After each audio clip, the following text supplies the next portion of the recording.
Kalau misalkan lo sering ngalamin ngeblank dan bingung harus ngomong apa, dalam video kali ini gue bakal ngebahas tuntas teknik komunikasi yang bakal nyembuhin masalah ngeblank lo seumur hidup, dan ini bener-bener mudah banget buat lo praktekin. Dan gue bakal mulai video ngeblank kali ini dengan pembahasan yang pertama, yaitu adalah, Bang, sebenarnya apa sih penyebab gue ngeblank? Sama kayak misalkan orang yang lagi sakit, lo nggak bisa langsung minta obat dari sakit lo kalau lo nggak tahu lo sakitnya apa. Misalkan kayak, oh gue lagi demam nih, ya udah gue minta obat demam aja. Tapi aslinya lo demam gara-gara misalkan lo lagi flu. Jadi lo perlu obat flu, bukan obat demam. Lo harus ngatasin dulu penyebab utamanya. Sama dengan masalah ngeblank. Ngeblank itu cuma sekedar ngeblank. Kayak semacam demam. Kayak semacam lo ngalamin gejala-gejala tertentu dalam tubuh lo. Tapi yang harus kita tanya adalah, sebenarnya apa yang menyebabkan masalah ngeblank ini? Masalah ngeblank itu disebabkan oleh otak kita, kondisi sistem pemikiran kita. Nah Bang, apa yang lo maksudin dengan kondisi sistem pemikiran kita? Jadi gini, dalam pikiran kita itu ada 3 alur berpikir utama. Misalkan, lo ketemu sama temen lo di bioskop gitu kan, dan lo ngajak dia ngobrol di bioskop tersebut. Pas lo ngobrol sama dia, otak lo dan otak dia itu terus-menerus ngulang-ngulang 3 proses tersebut. 3 proses ini itu adalah proses pertama, abstrak, kedua, struktur, ketiga, itu kata-kata. Nah Bang, apa yang lo maksud dengan abstrak, struktur, kata-kata? Dan apa hubungannya dengan masalah ngeblank? Gue bakal mulai dengan yang pertama, yaitu adalah abstrak. Abstrak itu kurang lebih, ketika lawan bicara ngomong ke lo, pikiran lo tuh bakal berusaha menyimpulkan apa sih yang lagi dia bicarain dalam satu kategori utama. Sekarang, gue lagi ngomongin komunikasi bareng lo. Walaupun kata-katanya banyak, tapi kita masih dalam domain komunikasi. Tapi kalau misalkan gue keluar dari domain ini, misalnya gue ngomongin sepak bola, bro, lo tau gak sih, kemarin gue lagi nonton Lamine Yamal, itu gila keren banget gol yang terakhir. Kita lagi di domain mana? Kita lagi di domain sepak bola, sport. Jadi otak kita itu bakal nanya, gue lagi di mana nih? Nah, ketika dia udah dapat oke, gue lagi di sini, otak lo itu bakal ngelakuin proses yang disebut sebagai priming effect. Bang, apalagi tuh Bang priming effect? Priming effect adalah kondisi psikologis yang menyebabkan lo, kalau gue bilang kelinci, lo bakal mikirin apa aja? Lo bakal mikirin wortel gak? Nah, kalau sampai lo mikirin wortel, pas gue ngomong kelinci, itu berarti otak lo lagi ngelakuin proses priming effect. Yang dimana ketika otak lo menemukan sebuah stimulan, otak lo bakal mencari hal-hal yang asosiatif dengan hal tersebut. Jadi masih berhubungan, tapi masih dalam satu domain.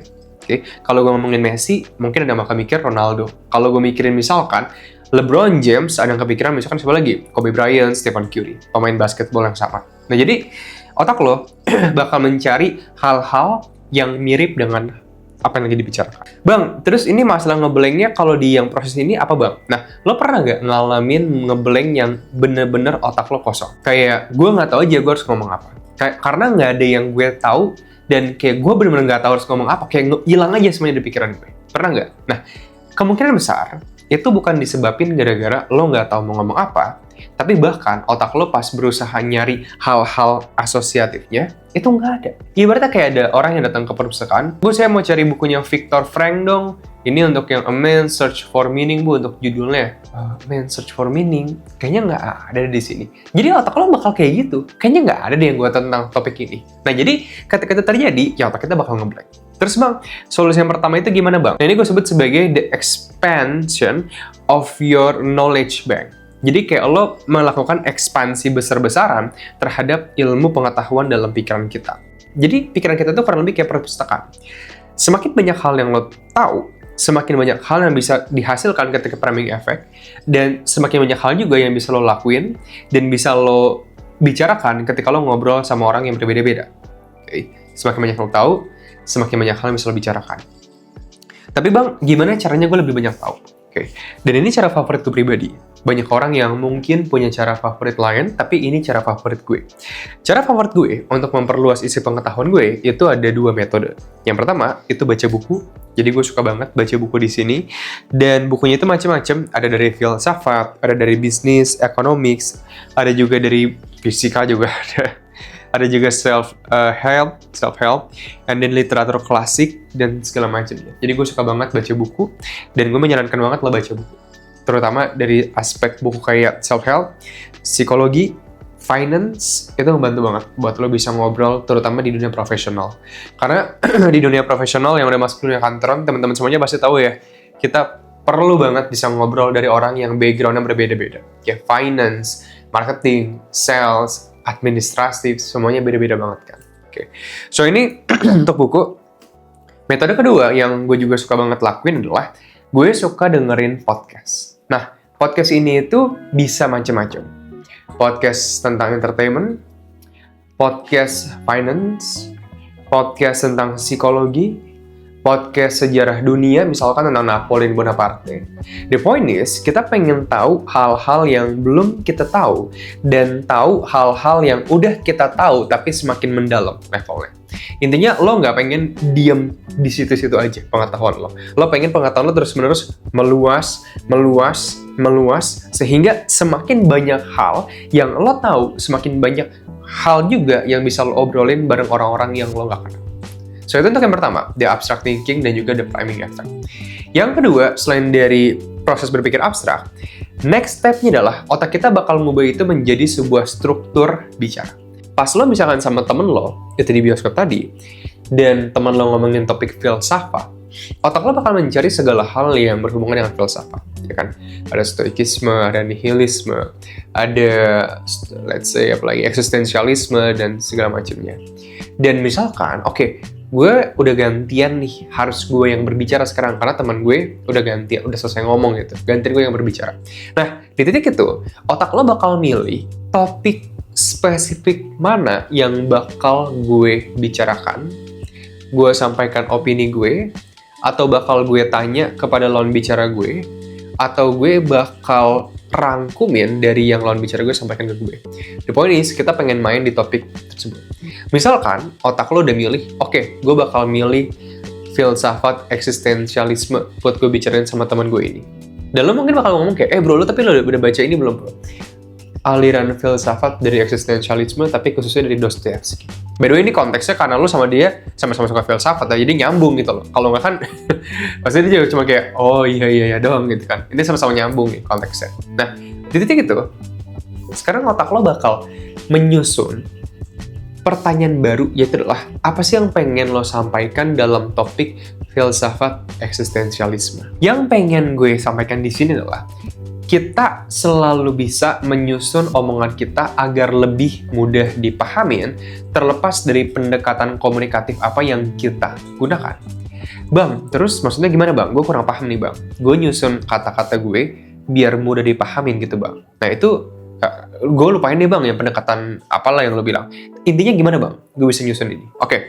Lo bisa nyusun omongan lo agar lebih mudah dipahamin dalam pikiran lo dulu dengan mengikuti 3 alur utama. Ada opini utama, opini pendukung, dan contoh.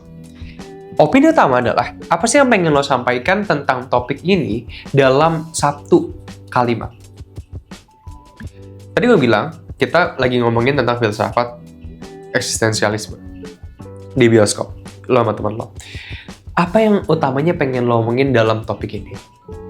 Oh, misalkan lo mau bilang kayak filsafat eksistensialisme Dostoyevsky, menurut gue pribadi itu efektif banget sih buat kita pelajarin. Nah itu opini utama lo, oke? Apa yang pengen lo sampaikan dalam 1 kalimat? Kebanyakan orang, ketika mereka ditanya, Sen, kalau opini lo tentang strategi ini gimana, Sen? Kita sering muter-muter kan? Kita kayak, tadi Mas Yolan sempat bilang ya, kayak gitu ya. Terus tadi sempat Jason bilang juga ya. Tadi Mas Dimas juga sempat bilang kayak gitu ya, oke. Iya, kalau gue pribadi baru tuh ngomong opininya. Tapi muter-muter dulu gitu kan. Nah, yang harusnya dilakuin agar efektif, agar orang mudah paham apa yang lo sampaikan, adalah mengawali dengan 1 aja kalimat inti lo tuh apa. Setelah selesai, lo bakal lanjut ke bagian yang kedua, yaitu adalah opini pendukung lo. Opini pendukung adalah lo mempertanyakan kenapa kepada opini utama lo. Tadi gue bilang bahwa mempelajari filsafat eksistensialisme yang disampaikan oleh Dostoyevsky itu efektif banget. Oh, kenapa? Karena Dostoyevsky mengatakan di filsafat itu bahwa makna dari penderitaan itu adalah penyelamatan.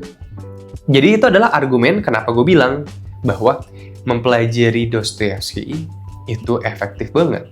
Kenapa? Karena di bagian cerita Dostoyevsky dia bilang bahwa makna dari penderitaan adalah penyelamatan. Nah, again, gue pakai contoh yang sulit di sini. Nanti gue bakal coba baca lagi jadi contoh kalimat yang lebih simpel lagi. Tapi kita bakal di sini dulu. Oke. Yang ketiga terakhir adalah lo menyatakan contohnya itu apa. Jadi lo mempertanyakan contohnya apa kepada opini pendukung gue. Contoh dari opini pendukung gue tadi mungkin bisa kayak gini. Dulu gue pernah ngalamin depresi dan gue mikir penderitaan itu nggak ada intinya. Ternyata setelah gue pelajarin Dostoyevsky, gue menemukan pelajaran yang gue dapat di sana adalah gue harus lebih kuat dan lebih berkembang dari titik gue yang sekarang. Walaupun gue ngalamin depresi, tapi itu adalah ujian bagi gue untuk jadi pribadi yang lebih kuat. Bahkan sekarang gue bisa jadi lebih sukses. Jadi kalau misalnya gue gabungin jadi satu argumen keseluruhan, gue bakal ngomong kayak gini.